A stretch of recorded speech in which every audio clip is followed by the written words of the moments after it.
Une maquette de bateau, c'est la vie qu'il y a dans le bateau.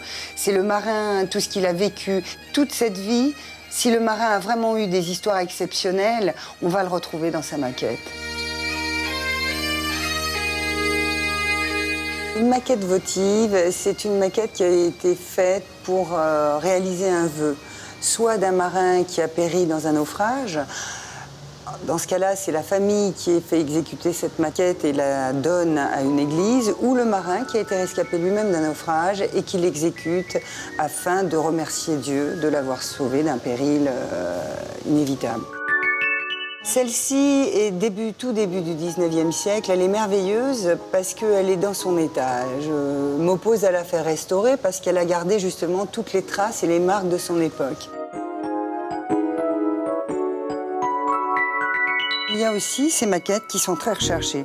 C'était des maquettes qui servaient aux enfants à jouer dans les parcs, bien sûr. Elles sont lestées en plomb pour pouvoir tenir l'eau et ne pas se renverser au premier coup de vent. Donc la plupart du temps, c'était des jouets et qui étaient vendus par des marchands de jouets. Il y a beaucoup de collectionneurs de ce type de bateau.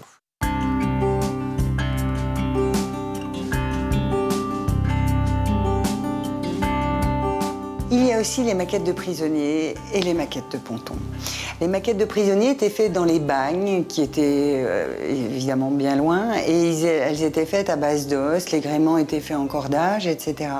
Ce sont des maquettes que l'on trouve qui sont relativement assez fréquentes. Après, il y a les maquettes de pontons. Elles ont donc été faites pendant les guerres napoléoniennes sur des bateaux dématés, qui étaient des prisons flottantes, sur le bord de la Tamise. Les gens vivaient dans des conditions horribles. Ils n'avaient pas d'outils pour faire ces maquettes, donc elles ont été faites avec des clous arrachés sur les bateaux, où les gens arrivaient à les faire à base d'eau qu'ils attrivaient, des os d'albatros, parfois des os qu'ils trouvaient dans leur maigre pitance, ou voire même des os humains. Ils grattaient les os pendant des heures pour faire ces maquettes de pontons. Quand les gardes de Chiourme trouvaient que les maquettes étaient très bien faites, ils les vendaient, bien sûr, et ils mettaient les prisonniers à l'isolement dans des petites cellules avec des outils et des beaux matériaux. Et quelques-unes ont réchappé de ces horribles pontons et ont été faites en bois, dans des bois précieux, et elles sont très peu nombreuses dans le monde.